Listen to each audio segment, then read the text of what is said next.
Я считаю, что мы можем потихонечку. I think that we can start now, my dear colleagues, if there are no objections. Okay? Good afternoon, my name is Sofiko Shevardnadze. I will be moderating this wonderful panel, Focus 2100, Technologies of the Future. Which technologies will be in most demand in 1 century? Of course, forecasting the future is a difficult task. You can invent many other things. But let's think about what we see around us today and how the today will affect tomorrow.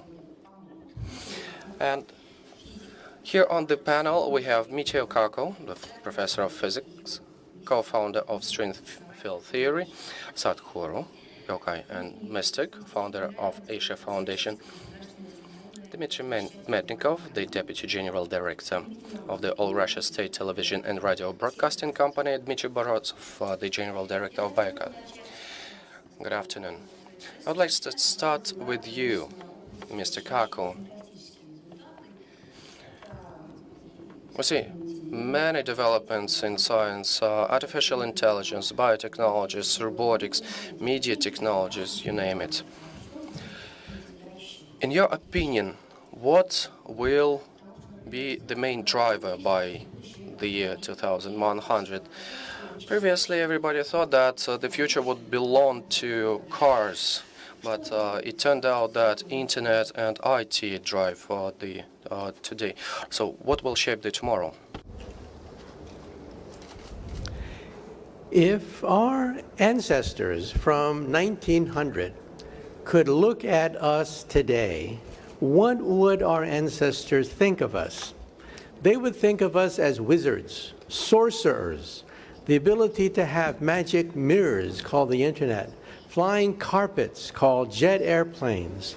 So that's how our ancestors of 1900 would look at us today. Now, if we could see our descendants in the year 2100, what would we think of them living in 2100? I believe, as a physicist, and as someone who has interviewed over 300 of the world's top scientists for BBC television, the Discovery Channel, and the Science Channel, I believe that our descendants will resemble the gods of mythology, Greek gods. For example, Venus had a perfect body and was immortal. Already in medicine, we are not just tackling diseases, but we are enhancing and perfecting the human body, and also isolating the genes which control the aging process. We have already isolated about 60 genes which control aging. We cannot reverse it yet, but I think that by 2100, we may have the ability to have not just biological immortality of some sort, but also digital immortality, which I'll talk about in a second. Then we have Apollo, the god of the sun. We will have solar power cheaper than fossil fuel technology of today because of revolutionary developments in batteries and storage. And we will also have fusion power. Already we believe that within 15, 20 years, we could have the first operating fusion reactor in southern France. And so we will have the power of the sun, Apollo, the god of the sun.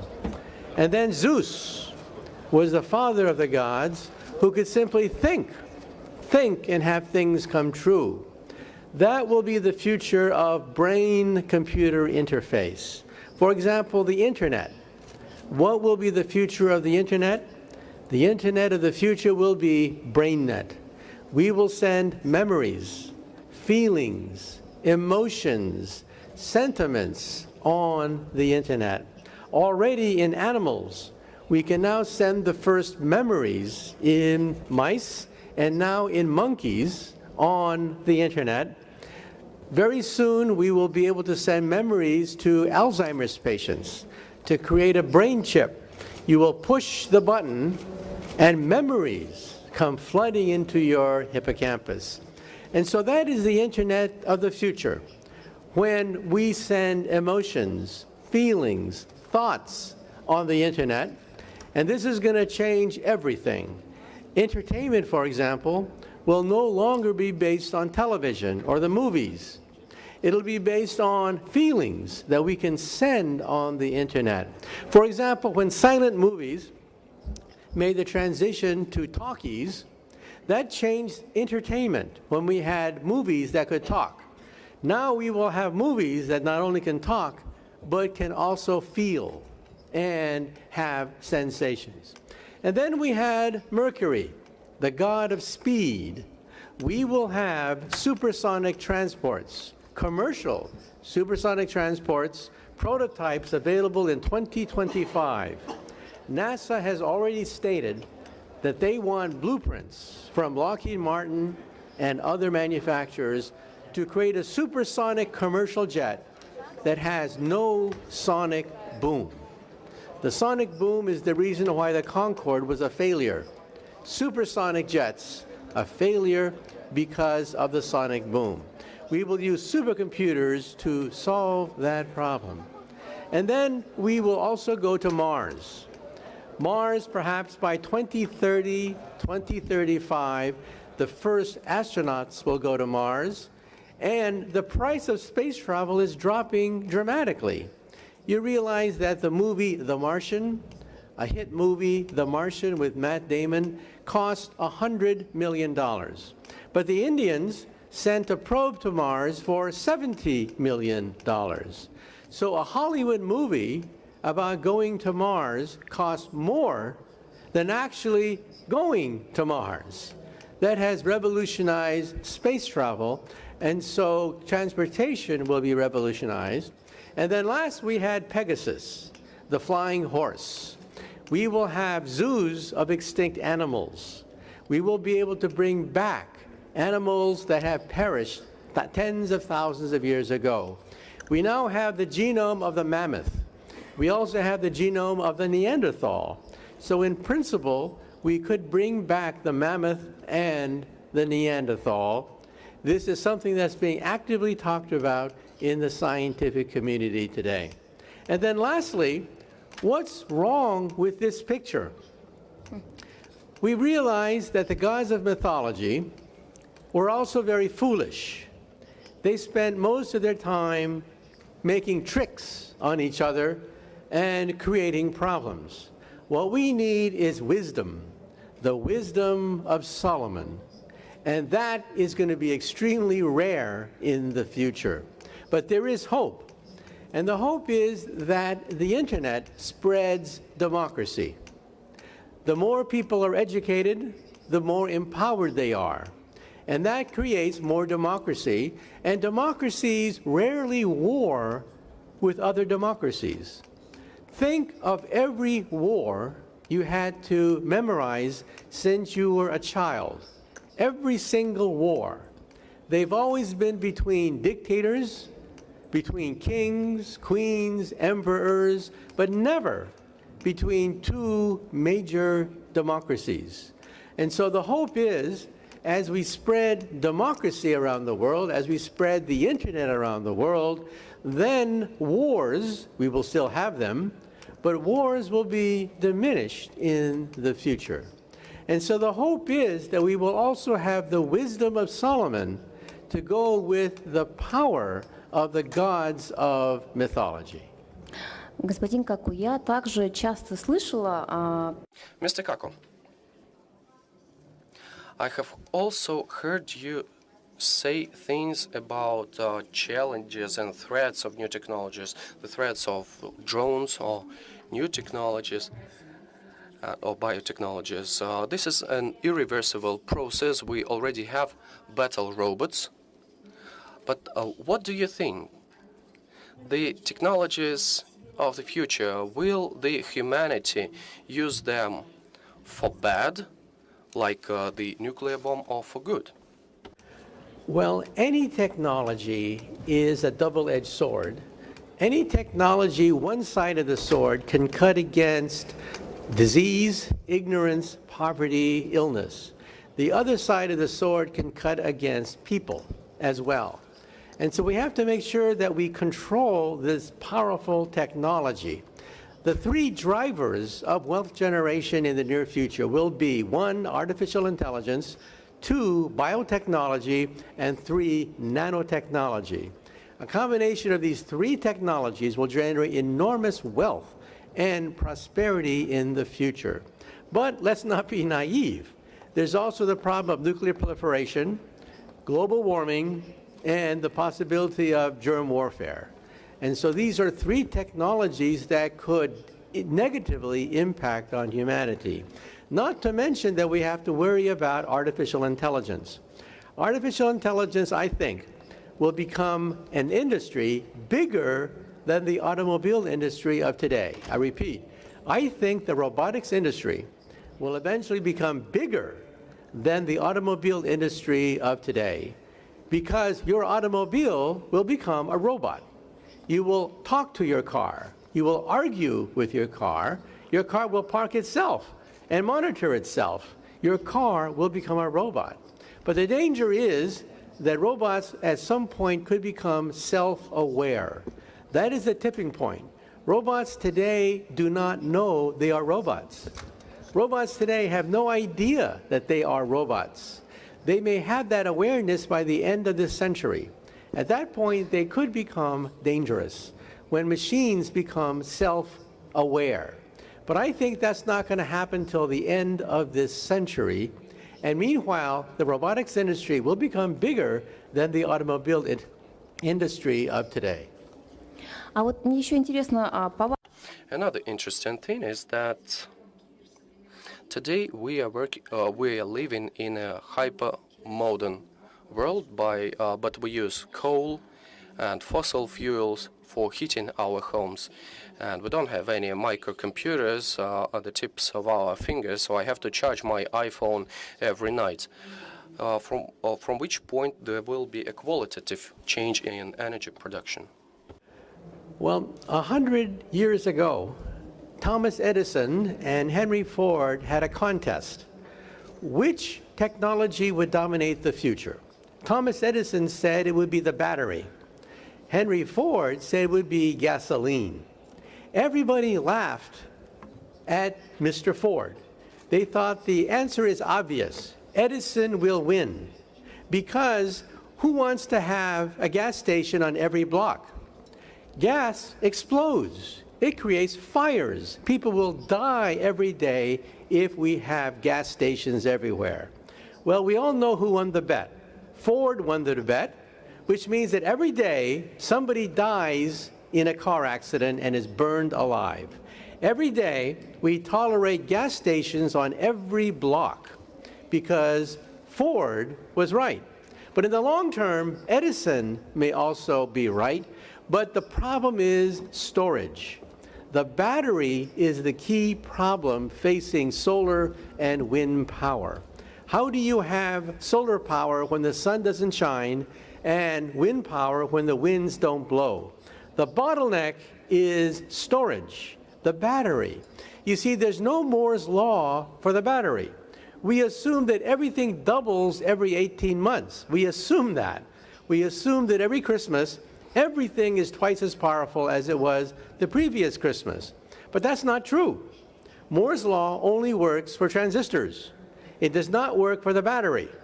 But that's where new inventors are coming in today. Now, for the first time in 100 years, hundreds of inventors are pouring resources into the battery. That is the bottleneck that has prevented us from having a solar age and renewable technology in our backyard. So the price of batteries has gone down 7% per year. That could eventually open up a new era of energy. Я еще хочу немножко поговорить о том, что будет с нашим обществом, на какие пласты она будет делать. I also would like to talk about what can happen to our society. We have an entrepreneur in Russia who is like a Russian Elon Musk. He has a theory that by the year 2100, the society will be divided into two groups.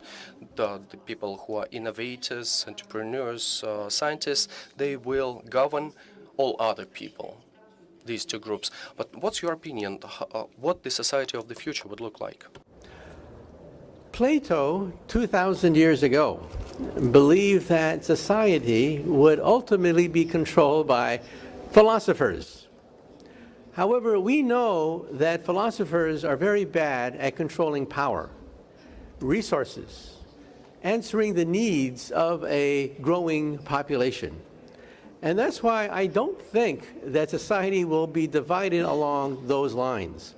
But the key to the future is education. We have to educate our people so that we don't split into smaller groups that will eventually war with each other. Because technology is not going to go backwards. Technology will only go forwards. Things will become more complicated in the future. And we have to educate our people, a primary emphasis on education, so that they can meet the challenges of the future. For example, artificial intelligence. The two groups that are the main losers in artificial intelligence are A, repetitive workers, B, middlemen, college-educated middlemen. For example, stockbrokers. People can buy stocks on their wristwatch today. You don't need a stockbroker. So why do you go to a stockbroker anyway if you can buy stocks on your wristwatch? The answer is you want intellectual capital, advice, knowledge, experience, innovation, talent, foresight. That's why you go to a stockbroker. You want something that robots cannot provide, and that is intellectual capital. Capital of the mind rather than capital of the hands. And that's why we have to educate our people so that we don't split apart into the categories that you mentioned. Спасибо большое, господин Каку. Thank you so much, Mr. Kaku. Thank you. Amazing. Question to Dmitry Morozov. Dmitry, you are the head of a company which treats diseases with biotechnologies. Will the diseases be still there by the year 2100? People will always suffer from diseases. That's just the nature of their body, and that is our burden. We have to pass through that. The nature tries to isolate the weakest people in the species, and once we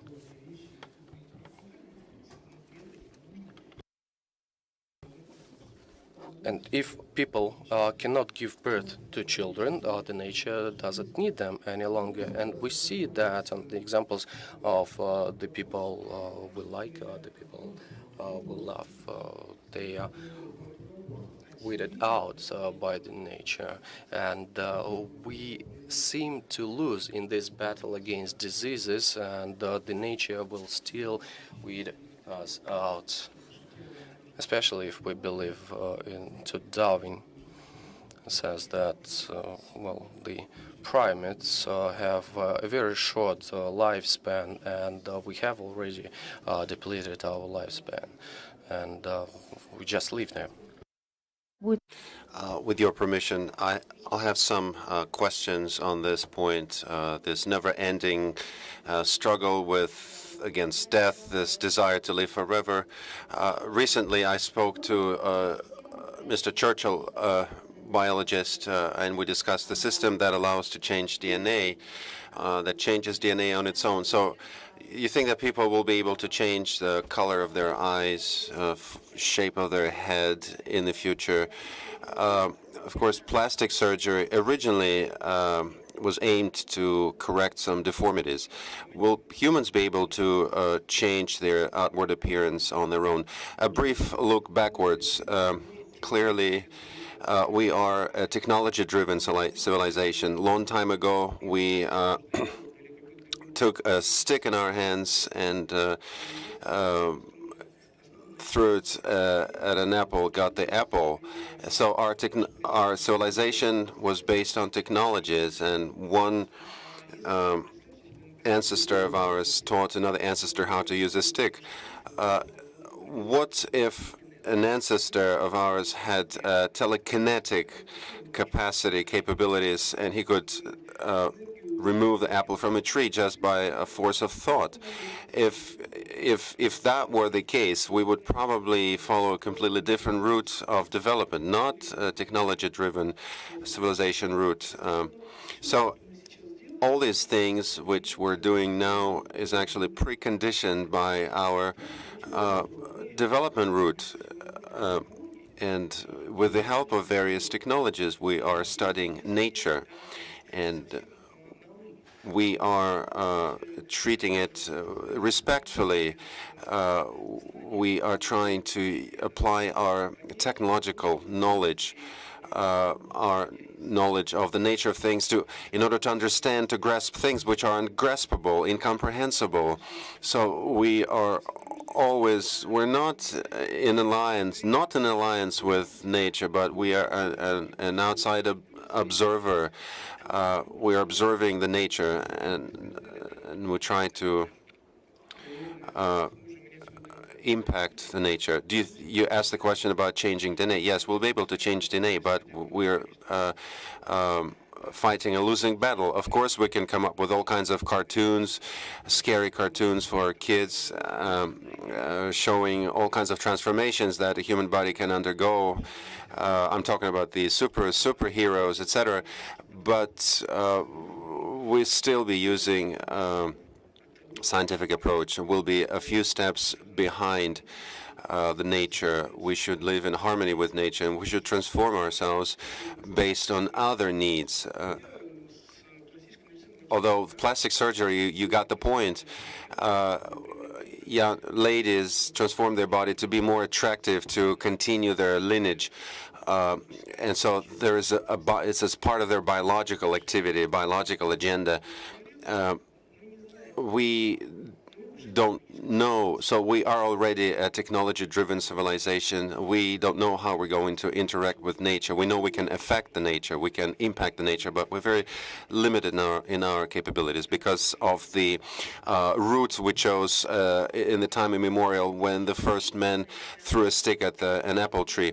So who should be responsible for this engagement with nature to ensure that does not result in a catastrophe? We can, program kids in mothers' wombs. We can change our appearance. Probably we'll reach a point where people live for 600 years, and that there will be old people will live for hundreds of years. Well, if you live for 600 years, you will not be giving birth to people because you will lose interest in that. I'm talking about moral, ethical capabilities. This is people will grow weary of life if we become so technologically advanced. I think humans will just become very weary and tired of life, and the new generation will come in our place. But that would be a normal thing. Death is a natural extension of life, so a death of one civilization will result in the creation of another civilization on the planet Earth. I don't see anything dramatic about it. It's dramatic from the standpoint of one single human being, but in terms of the human species and the future life of human species as a biological species, I don't think it's dramatic. Nobody told us that we should look the way we look now. I think we're going to change. If we travel in outer space, if we travel to other planets, we'll be adapting to other planets' environment. Maybe we don't have to go to other planets. Maybe we just or maybe we should make space travels in our astral bodies, not in physical form, but in the spiritual form. Okay, if we throw a look at the medicine, because there are many people that need medicine. They cannot afford those medicines because they don't have. We don't have vaccines against cancer or AIDS.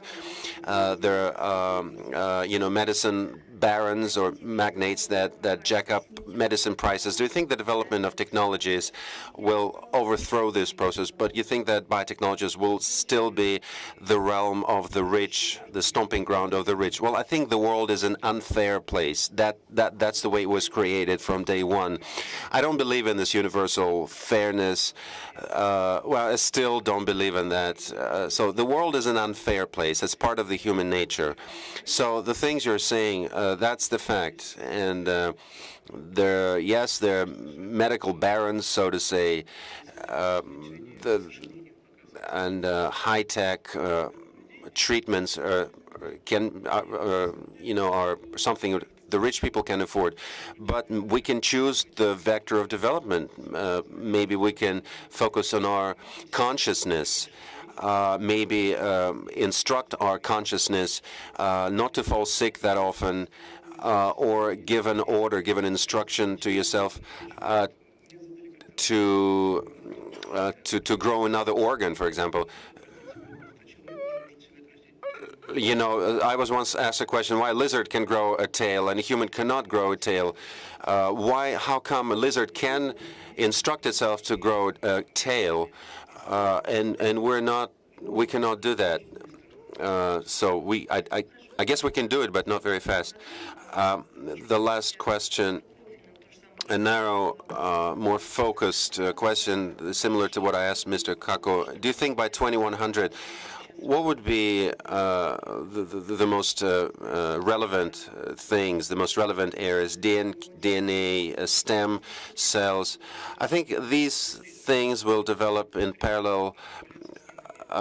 Maybe gene tampering with genes will come to the forefront. Maybe cell technologies. I'm certain that there will be a time when we have nanobots in our bodies taking care of our bodies. But the technological civilization and our gaps in our understanding of nature will always be larger than our technological advancements. We are comprehending nature through technologies, and this actually defines the future course of our development. There's nothing else. Naturally, we're going to improve techniques, methodologies. We'll be applying scientific approaches. That's the route we're going to move on. How are we going to treat cancer in 10 years' time? We know how we're going to do that because all modern the drugs and medicines that will be effective in 10 years, they're already being developed now. So maybe what is a cancer? I mean, maybe it's a natural way to part with life. We can part with life in different ways. We can, come down with cancer. We can be run down by a car. All of us will die. So maybe it's just one of the ways to leave this world. Thank you, Dmitry. Of course, we're going to ask our fellow panelists on this, but I have a question to Dmitry Mednikov first. Mid-last century, what were we doing? We were sending people to outer space. What are we doing now? We are designing thinner smartphones and tablets. You think that technologies in 70, 80 years' time will still be meeting the needs, the urgent needs of the people? Or do you think we'll be setting for ourselves some super objectives, super goals like Gagarin's first trip to space? Well, thank you very much for the question. I would like to thank my colleague, fellow panelists to the left, who described the world of the future through through the metaphors of the ancient world, the perception of the world through the eyes of the Hellenistic theory, through the philosophical comprehension of this civilization.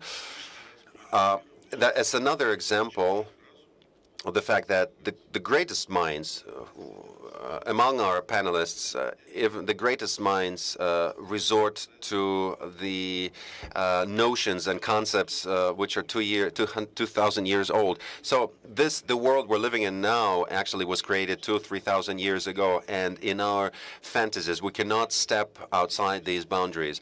The investments to be made, developments to be had, will first and foremost will be based on fantasies, so that the subjective world in which we're existing, the world of physics, medicine, the world of space, and the world of tablets will become broader in order to imagine a person, a human being, living comfortably in this new world, to imagine a person that is more interested in space exploration rather than a brand new tablet or a thinner tablet. Investments in human capital, investments into new ways of perception, in transformation of consciousness. I think that would be the thrust of technological development in the future. For the time being, technologies, we need them to reduce the amount of time a person spends on this or that physical labor, so labor automation, the freeing up of human time. I think it's more simple than developing humans, human beings, and my colleagues can speak more about it. I think that any modern-day computer is a lot more simpler than a human brain. It's a lot easier to develop such technologies rather than to program and develop software for human brain. But I think that using the capabilities of a human brain as its computational capabilities and capabilities for fantasy making will be used in the future. I agree with you, and Michio is right that whatever's happening to us, it was already made up a long time ago. So we created robots. We first thought about robots, android robots. They've become a reality. I know people who are designing such robots, engineering such robots, and they told me that in 30, 50 years from now, they'll be performing all functions better than human beings. Not only, repetitive functions, they will be better at drawing up paintings, writing music. So the things which human beings believed were the realm of human intelligence or human soul, no, they're saying that robots will be better at all these occupations. What would happen to human beings in that case? What would be, well, the most important thing is that to prevent robots from making wilder fantasies than human beings. They will start making wilder fantasies. Well, in that case, they will become people. In Japan, they have toys or puppets. They become human partners. So, well, but those toys, they don't have imagination. Well, now they don't have imagination, but I think by 2100 they will have some imaginative powers. It will be a completely different dialogue. Imagine two toys, two puppets with imagination capabilities are meeting. Imagine their conversation. So I think those will win who can create something new, who can imagine something new. And to, in answer to my colleague Plato, I would like to bring up Plato's ideas, his Adas, the quantification of ideas. So those people who will be creating ideas, those will be creating robots, partners. So no matter whether it's bioengineering or some other physics, well, as creators of robots, we think that we will always be will be in control. Because who knows that one day those robots will wake up and say, why do we need you people? So I think the ones who imagine, who make them, will control them. Dmitry, are you sure that we'll be able to imagine something? It's not a fact for me that we're imagining something. I think everything has already been imagined before. We're just relaying whatever was imagined. Well, let's again substitute the word imagining with the word studying others' imaginations or imaginary images. It would still require investments. I'm not talking about financial investments. I'm talking about total investments. So at some point in time, humanity would reach the bifurcation point when it would have a chance to come up with something of its own. Well, there is a concept, and I think our dear colleagues are aware of that, Akasha Chronicles. And in those Akasha Chronicles, everything we think we came up with, it was already written, it was already created. So everything we can think of has already been created. And I think our technological development paradigm is akin to reading those imaginations and studying them. Well, if robots will replace humans, some people say it will be paradise, we'll have tons of spare time, we'll be self-improving, robots will be doing everything for us. Well, the Americans believe that it would lead to degradation of humans because they would lose the sight, they would lose the targets, the objectives for further improvement. Well, it's a question of whether humans would be able to imagine or create new space for itself. What my colleagues were talking about, basically the main idea is whether new ideas, they would create new ideas. Dmitry was talking about 600 years. And if somebody lives for 600 years, people would have to come up with something for 500 years because they will become tired. Now, when people live for 75 years, imagine they would need to fill their, 500 years more. So 6 times, 6 times more ideas, 6 times more content for life. The more time we have on our hands, a person who works at a plant 16 hours, as was at the end of the 19th century, 16 hours a day, he had 1 hour of his personal time. The modern day man has, works for 8 hours, so he has more time, more personal time. So we're talking about life in perceptions, life felt. So these abilities have increased twofold. Now we know people who are having very varied life, and they're not engaged in mechanical labor, they're not degrading, and that gives them twice as much time compared to those people who spend 8 hours every day doing some mechanical things. So, and they're spending more time to make their lives more interesting and to make lives of people around more interesting. I think that's the for the first time, humanity finds itself in a situation when it has a lot of spare time, and people can compete for their spare time, and now people can come up with all different ideas on how to fill up that spare time. And those people who can succeed in doing that, they will pass this route physically, chemically. And other people who are not in the position to do that, who fail to do that, they will end up flipping burgers for the rest of their lives. Thank you, Dmitry. I'm going to ask what's going to happen to TV, but Mr. Kaku has a statement. Or Really quick, I think that the tipping point as to when robots become dangerous is when they have self-awareness, perhaps by the end of the century. Right now, our most advanced robots have the intelligence of a cockroach, a retarded cockroach, a lobotomized retarded cockroach. But eventually, our robots will become as smart as a mouse, then as smart as a rat, then a rabbit, then a dog and a cat, and by the end of the century, perhaps as smart as a monkey. At that point, they are potentially dangerous. Monkeys know they are monkeys. Monkeys know they are not human. Now, dogs are confused.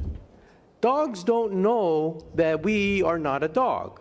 Dogs think that we are a dog, and therefore they obey us. We're the top dog, they're the underdog.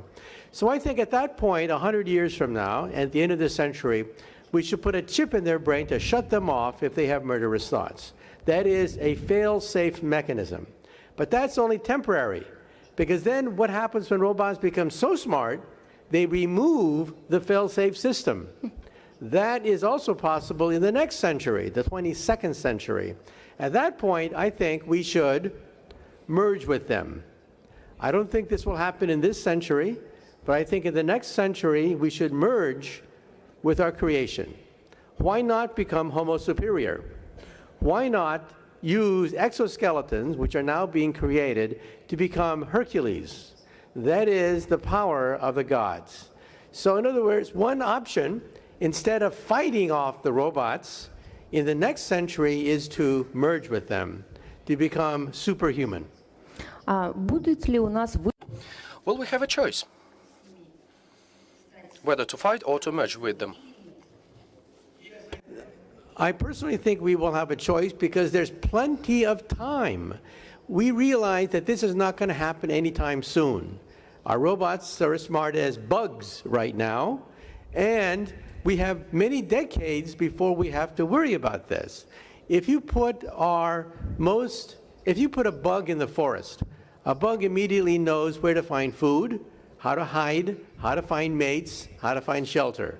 A bug can do this. You put our most advanced robots in the forest, and what do? They get lost. They fall over. That's how primitive we are with robots. So we have many decades to plan for the time when robots become self-aware, and beyond that, whether or not we should merge with them. Now, some people think that the idea of merging with robots is repulsive, because it means that we're going to be a brain inside a vat of liquid. No, I don't think so. I think that we will want to preserve our basic shape, we'll want to preserve who we are, but we'll have, in addition to that, exoskeletons giving us super memory and superpowers when we feel like. But we will look pretty much the same as we do now. Скажите, пожалуйста.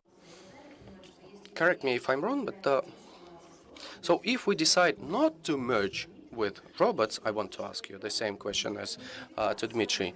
Will robots develop themselves? And their intellect will develop, and at one point they will say, we no longer need you, human beings. Well, there is something called the singularity, the point at which robots can create robots of higher intelligence. We are far from the singularity today, but one day it could happen that robots will have babies, and these babies are smarter than the parents, and this process can rise exponentially fast. So rather than fight this, I think we should begin the process of perhaps merging with this technology and enhancing ourselves rather than fighting off what could be inevitable. Now, this is not going to happen, I don't think, in this century. But I think our descendants will have the democratic debate as to how far to merge with our technologies or become extinct. Спасибо большое. Гуру. Thank you so much, Sadhguru. All the hopes are with you. We're talking about technological breakthroughs, which at some point, maybe not today, not tomorrow, will happen. But we are already moving very fast. Previously, technology breakthroughs would happen every generation, but now they happen every day. First of all, can a human brain cope with such a speed of changes? Or people would just go crazy with that?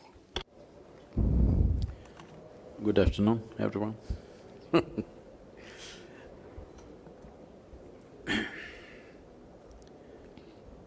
There are two dimensions to this, which I think we're not differentiating here. One is intellect, another is intelligence. Intellect can only function when there is an accumulated memory. Why a child in the village looks a little dumb compared to a city slick boy is simply because he has more memory and information. But if you leave them in real-life situations, the rural boy may come out much smarter, where a certain intelligence is needed, where information is not needed. So essentially, human intellect functions from memory. And everything that we are considering or labeling as technology is essentially memory-based. Our imagination is memory-based. Memory means recorded past, something that we already know, how we can extrapolate into a different format. Essentially the same thing, finding expressions in permutations and combinations, but nothing new happening. Nothing new can happen from that. It looks new because it's a new presentation. It's a new format. Well, in terms of day-to-day life, it's absolutely new, of course. So technologically, whatever we do will lead us to a space where right now human societies have invested heavily. This I must blame it on the European default, because pre-Renaissance,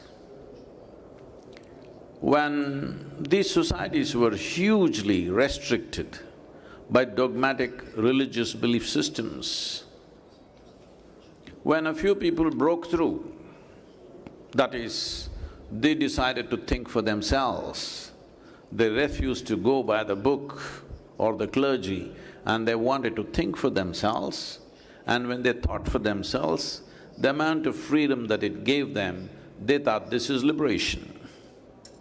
Because of this, from worshipping God to worshipping human thought became the mode. Since then, we call this scientific development. But essentially, human beings have started worshipping their own thought. What I think is more important than my very existence. Because of this, every capability that we get, we have been using it against ourselves and every other life, simply because our thought is again a manifestation of the memory that we carry. If you allow me a few minutes, we, in the Eastern cultures, in yogic culture, we look at human mind as 16 parts. These 16 parts can be categorized as 4 basic segments. It's called buddhi, I'm using the Indian terminology, I'll come to English. Buddhi, ahankara, manas and chitta. What this means is, buddhi means the intellect. Intellect, if we have to use an analogy, it is a knife. All of you, I'm sure, you would prefer to have a sharp intellect rather than a dull one. Yes? Hello? You must choose, I'm going to bless you. Sharp intellect or a dull one? Sharp. So essentially, it is a cutting instrument. So we have a knife in our hand which gave us a certain access to knowledge because we could dissect whatever we want. This is the nature of human intellect. Whatever it is given to it, it will dissect and look at it. Everything is dissected, including human nature. But by dissection, you will know certain things. If I dissect you, I will know where your heart is located, where your liver, kidney and spleen is located and what's its condition.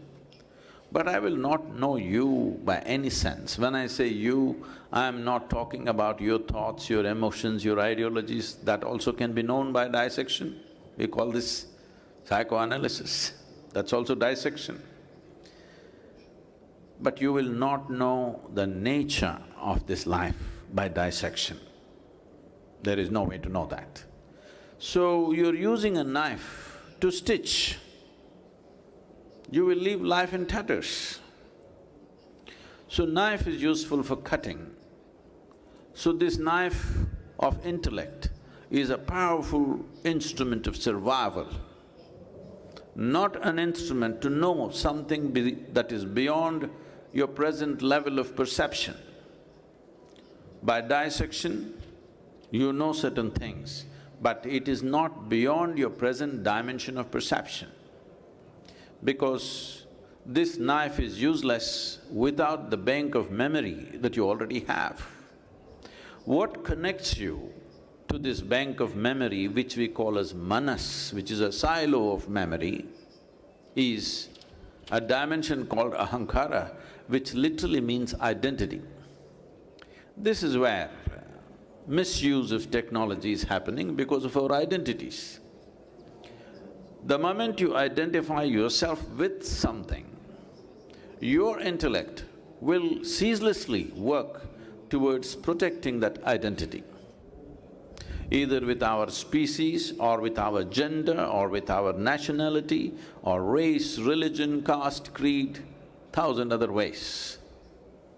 Whatever is the nature of your identity, that is how your intellect will function. That is one care we have not taken in our education systems, in raising of our children. What is the identity? Because we need small identities to fight other people. We have been engaged with this forever. Anyway, leaving that aside, the manas is a silo of memory. This one thing I will subdivide for your understanding. We identify 8 different types of memories in the manas. This is called elemental memory, atomic memory, evolutionary memory, karmic memory, articulate memory, inarticulate memory, and conscious and unconscious levels of memory. When I say memory, we are not thinking about just what's in your head. Right now, there is more memory in every DNA that you carry or every cell in your body than your entire brain can carry. Because you may not remember how 10 generations ago your great-great-great-grandfather looked like, but his nose is sitting on your face right now. Your body remembers. Your body remembers 1,000,000 years ago how your forefathers looked, even the skin tone, it is not forgotten. So the amount of memory that the body carries is phenomenal. Memory is not just that dimension of memory that you can consciously access. There is memory. Memory is the thing which decides who you are right now. It is from this context you're talking about robots becoming just like you because you understand, after all, if you build substantial memory, they'll just become like you and me. Those of you who are thinking of a robotic partner in your life, a robotic wife or husband, it's a good idea because all the time the complaint in this relationship is your partner is not the way you want them to be. So you can manufacture them the way you want.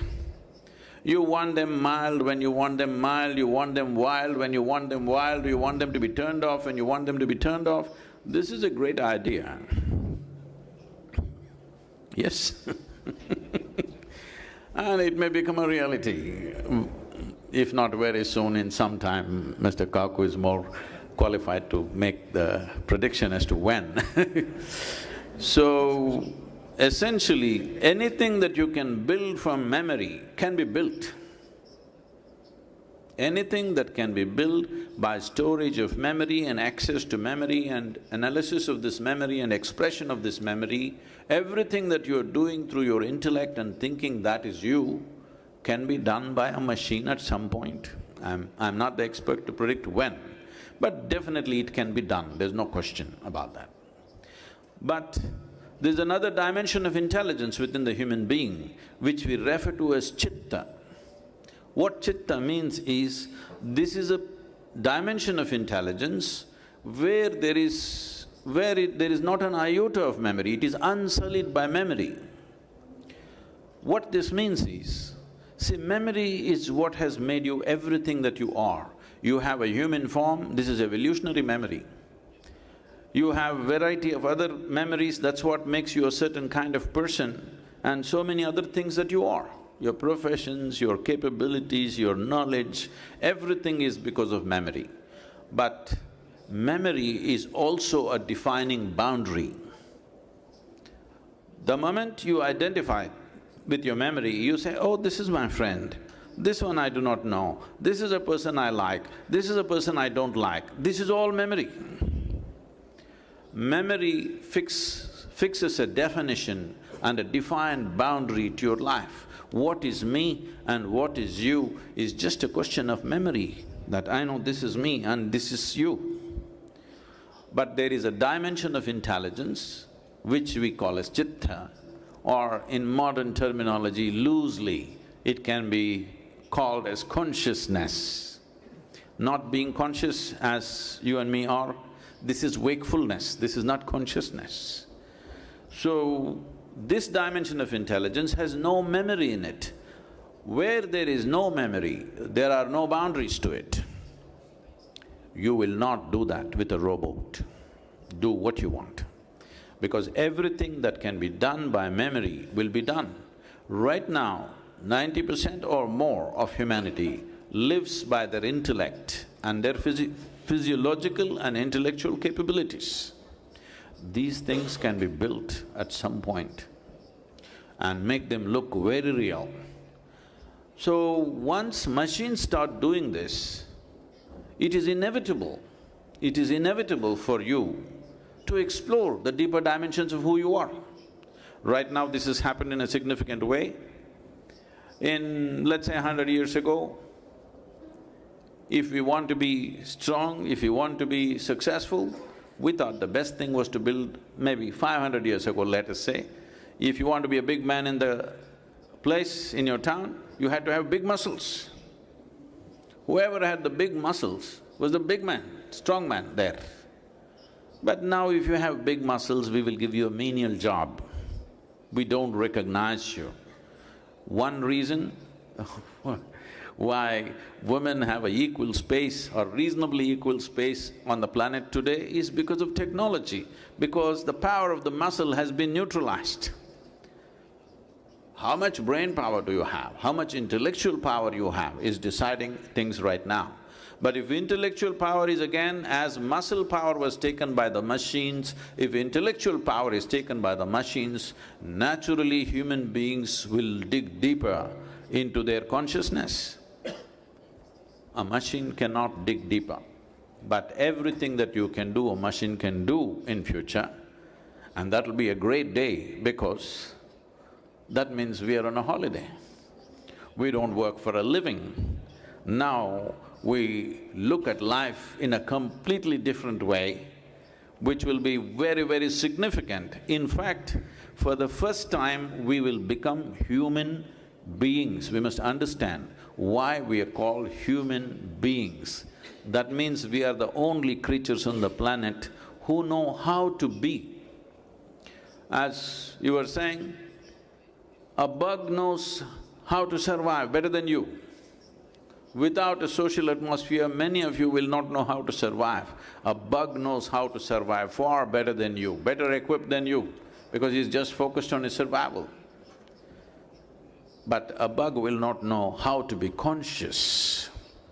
You can definitely build a bug. It's very interesting that today in the computer technologies we are using these words, that's a bug, it's a virus. Definitely. The dangers of this are also there, as the dangers of machines are there even today. For example, the automobiles are killing more people than wars every year, year after year, they're killing. But we have accepted that as collateral damage, it's part of the thing. We're traveling faster, so some people will die. We have come to terms with that. So similarly, maybe we'll have nano-soldiers, soldiers won't be human beings going and fighting. We sit here and let loose on other people. At one phase it will happen. These things will be terrible, but even now it's terrible. You can just press a switch here and destroy a whole city somewhere else. It is quite terrible even now. So, before such capabilities come, or as they're coming, there is no such thing as before and after. As these capabilities are coming, we must also strive to upgrade the human being to move beyond the limitations of their intellect and come to a deeper dimension of intelligence, which is life itself, Как? the very source of life itself within us. Как, гуру, как? Потому что показывают How can this be done? As practice shows, and we're talking about technologies of the future, no technology, no technological breakthroughs, no technological evolution is changing human nature. Latest iPhones will never change the fact that people, have been killing each other over a piece of land. They're still doing the same. They're killing each other over a piece of land. How can we ensure that? How can we resolve this issue? Because technological improvements are not improving human beings. Maybe because the memory, ancestral memory, is so strong in us that we still remember how our ancestors were fighting over a piece of bread. Maybe we'll continue doing the same because of the memory we have.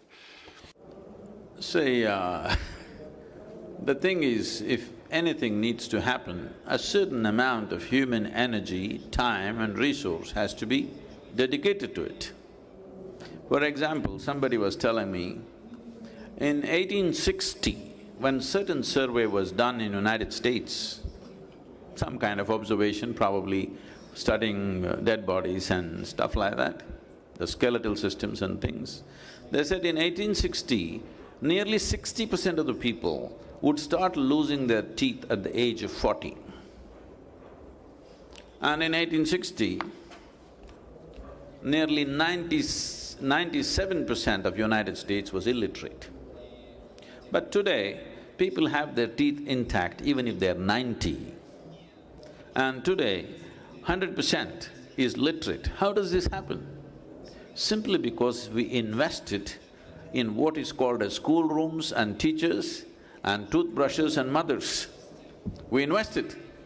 If we did not invest, even today we would be losing our teeth, even today we would be illiterate.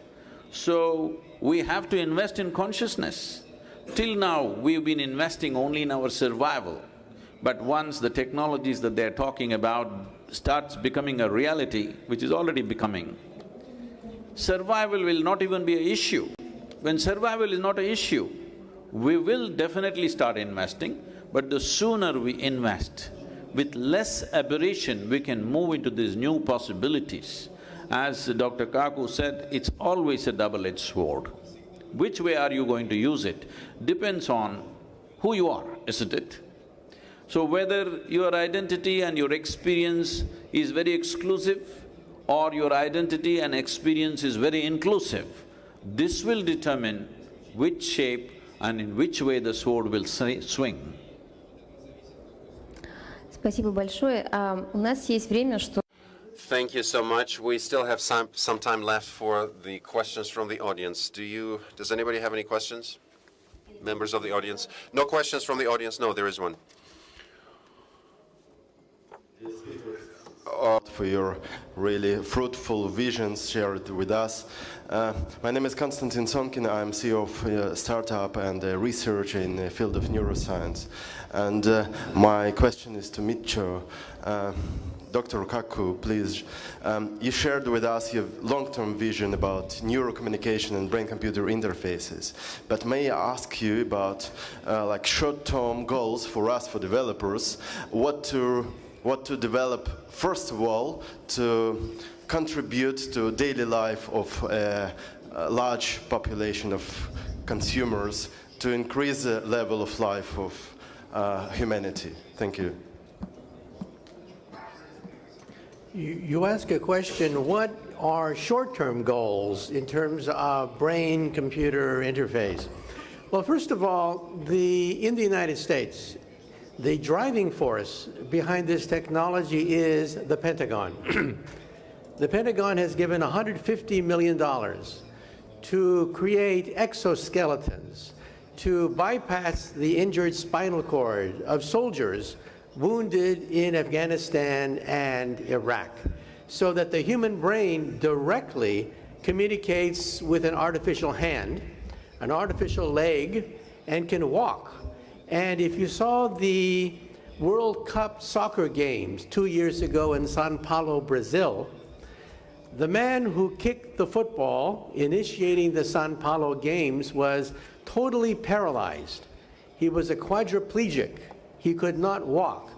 But at Duke University in North Carolina, they put a chip in his brain to hook him up to an exoskeleton, and he kicked the football. So the immediate gains is for people who are injured in football accidents, car accidents, injuries of the spinal cord, injuries in warfare, to create an artificial body controlled directly by the human brain. Now, my colleague Stephen Hawking, the physicist who died recently, lost control of his fingers and vocal cords, but he could still communicate. And how? Because his brain communicated with a chip, a radio in his glasses. That chip picked up radio from his brain, converted it to electricity to a laptop computer, and Stephen was able to think and write. So by thinking, he was able to write books and communicate with the outside world. So here's an immediate benefit for people who are paralyzed, their spinal cord is no longer functioning, they are disconnected from the world, and this will also make possible a brain chip for Alzheimer's patients, because we can now upload simple memories in mice and also in monkeys. Simple memories can now be put on the internet. This means that we want to create a brain pacemaker for Alzheimer's patients so that memories can come flooding into their brain. And the Pentagon, again, recently gave $50 million to create a memory chip for soldiers, but also for Alzheimer's patients.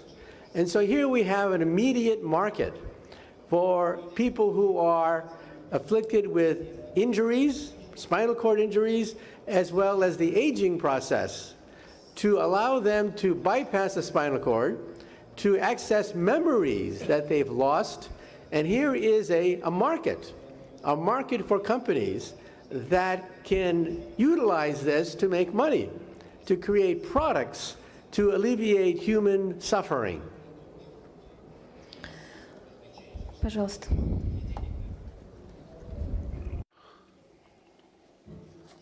Thank you so much. I have a question to Sadhguru. I'm very much interested in your point of view. Do you think a man can change his destiny in this life by taking certain steps, or do you think all his steps, whatever he does in his life, are related to other lives that would follow and his transformations?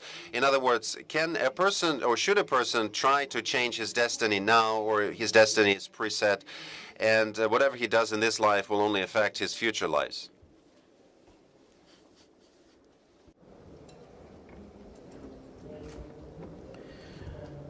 What generally people are calling as destiny is what they largely create unconsciously. Whatever we do unconsciously, we can also do it consciously. If you can move your hand unconsciously, you can also move it consciously. So similarly, if you're creating your life unconsciously, you can also create it consciously. If you create something consciously, of course, you would make it the way you want it. So, destiny means a largely unconscious accumulations taking shape and taking their own tendencies and leading you on. You can make a conscious destiny. When you fail to make a conscious destiny, then generally it gets referred to as fate, fixed destiny. But is your destiny fixed? Definitely not. Otherwise, why all this effort? If everything is fixed, why you and me should live? We could die at our birth and just fine, isn't it? It's definitely in your hands. Whether you take it into your hands or not is always the question, it's an individual question.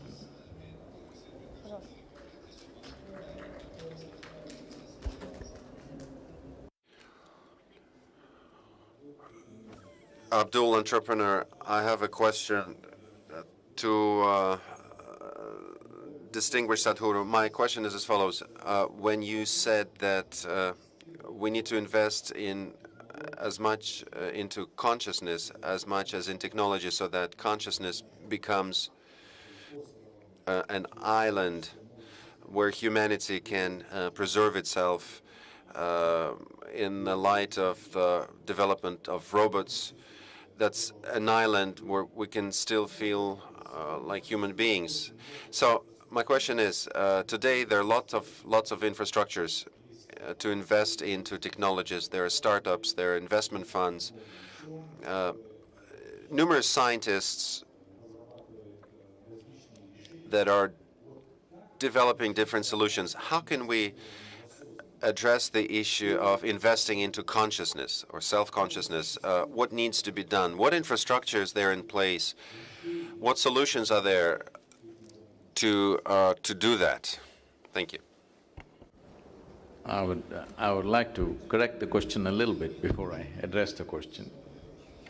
You used the analogy of an island. No, I want you to understand, human intellect is an island.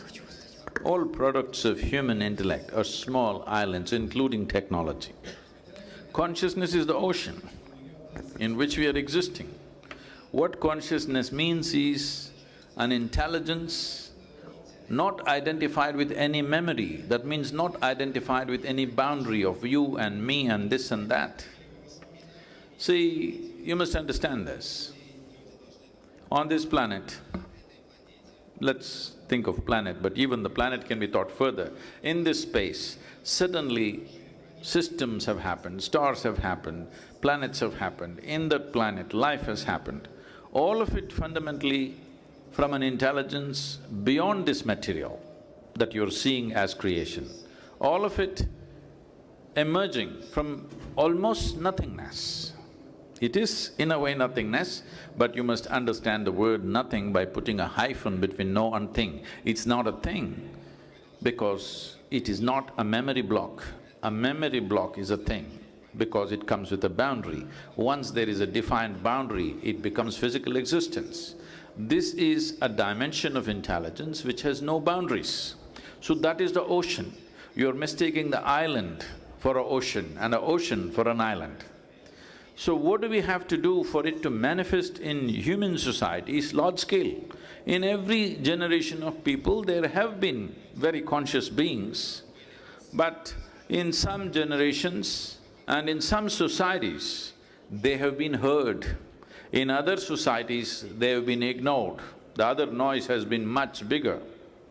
So it is time we make that voice which refers to a dimensionless, a boundaryless consciousness heard.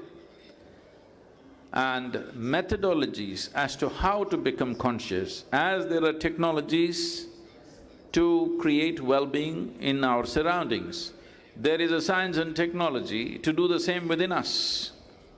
So, this is not today's thing, this has always been there, it's as old as humanity. But in some generations it is heard loudly, in some generations it sinks, and accordingly human well-being rises and sinks. Any amount of technology, if you don't know how to be, you still are not well. See, look at our own state right now. As a generation of people, we know more comfort and convenience than any generation ever knew in the history of humanity. Our life is far more comfortable. No generation ever knew these kind of comforts and conveniences. But can you claim you are the most joyful and fantastic generation ever? No. People are becoming neurotic. I am not saying we're worse than other generations, but we are not significantly better for the amount of toll we have taken on every other life to have what we want to have.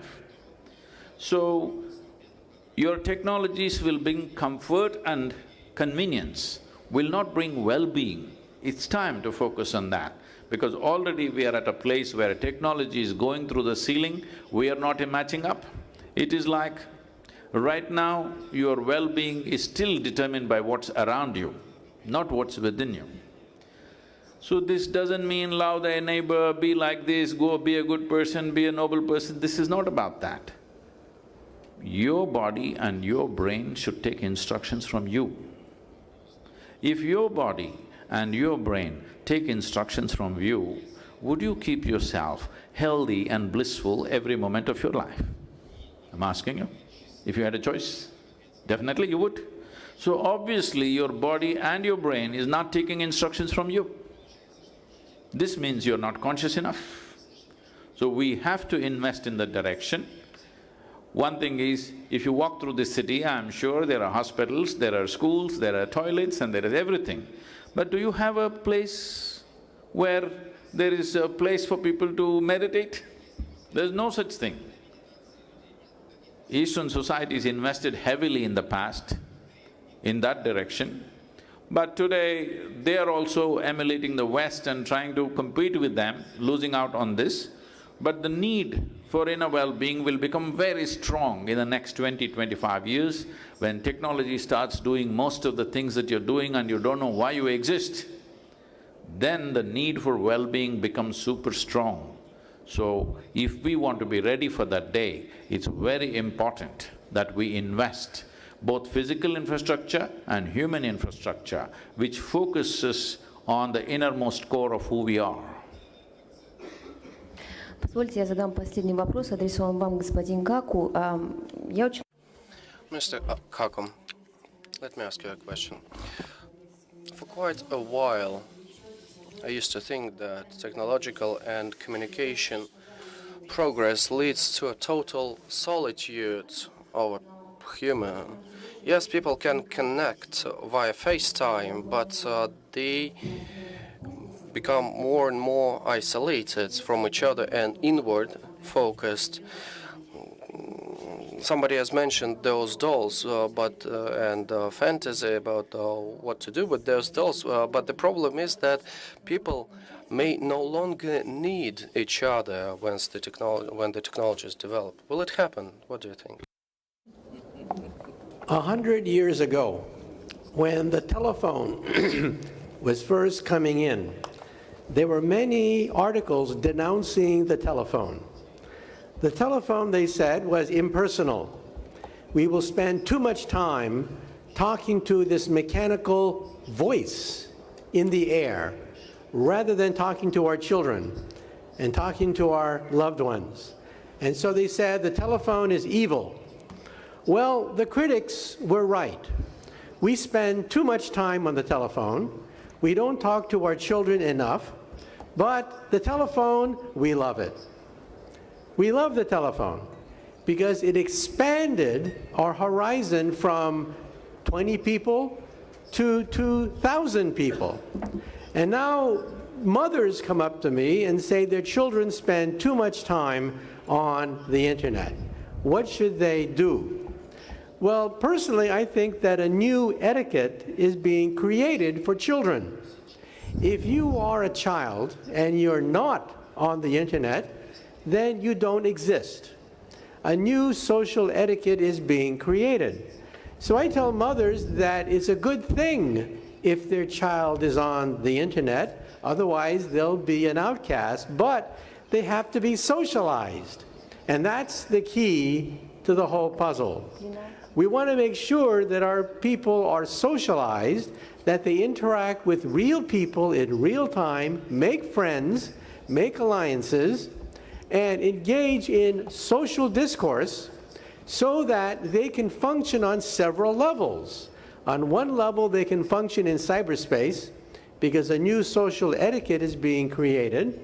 And on the other hand, they can interact with people socially in terms of understanding pecking order, etiquette, politeness, deference to our elders, how to make friends, how to make coalitions. All these things are very complicated, and we have to make sure that our children understand that as well. And so the internet does not have to be an isolated island divorced from the rest of society. If anything, it'll expand your horizon from 2,000 people to 2 billion people. And so I think that we have to make sure that our children are socialized and take advantage of the internet, because the internet, as I mentioned before, promotes democracy. And as I concluded before, democracies rarely war against other democracies. So when your child plays video games with somebody from Norway, Mexico, or Afghanistan, that is a good thing, because in the future they may not want to war with people from these other countries because they are their best friends. So what I'm trying to say is a new social etiquette is being created. We have to make sure that we don't hide in it, but on the other hand, we have to use it, because that's where jobs, opportunity, and new friends are going to be created. Спасибо большое. Can I just say one thing? Of course. I think this fear about technology is just fear about the unknown for most human beings. Everything that is new, that comes in, of course, there will be a certain challenge of exerting ourselves to understand what it is. It will definitely not create solitude. The problem should be more of, there will be no room for solitude. That will be the question because we'll be too much connected. People wake up in the morning and the first thing they see is their cell phone. What are the messages they have? It's fine, because the gadget is new. I think the next generation will learn how to handle the cell phone far better than the way we are handling it because this is a new gadget, we're a little excited about it. I'm sure people will come to terms with this. Спасибо. Последний вопрос из зала, пожалуйста. Okay, last question from the floor. A very simple question I want to ask both Kaku-san and Sadhguru. We are now in a situation of unprecedented uncertainty. The God has rolled the dice. And we know that the memories which we have discussed, that electricity generates waves and makes the heart beat. And when the heart no longer beats, the person is dead. And memory is also an archive of memories, experiences. So what should we do? Forget everything, because the system is glitching. So we'd have to reboot it. Can I ask you for a very short answer, please?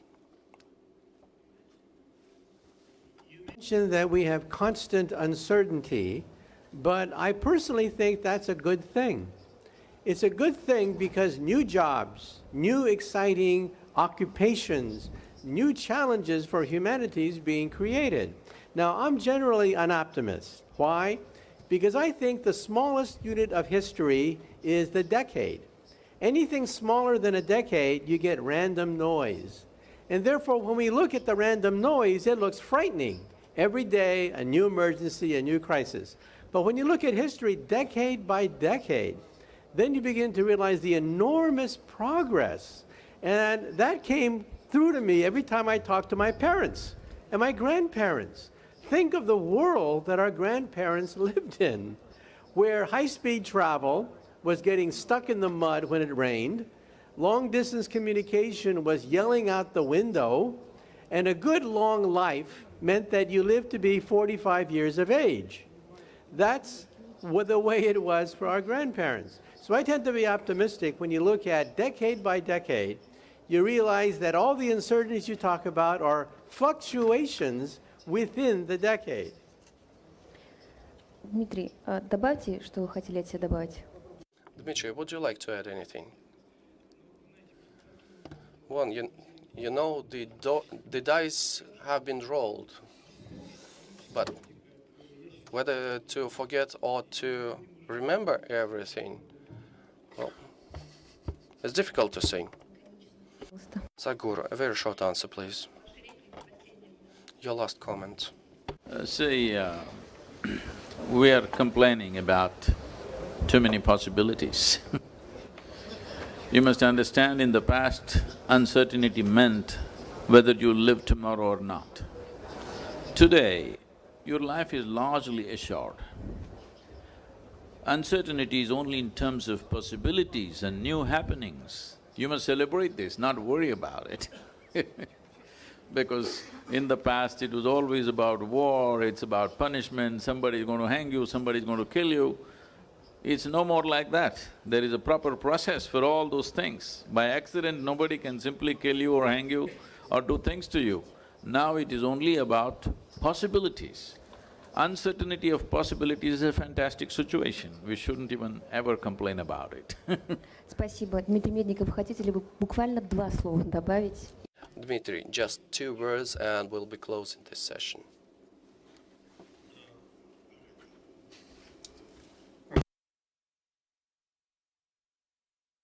Well, that's a very philosophic question, you know.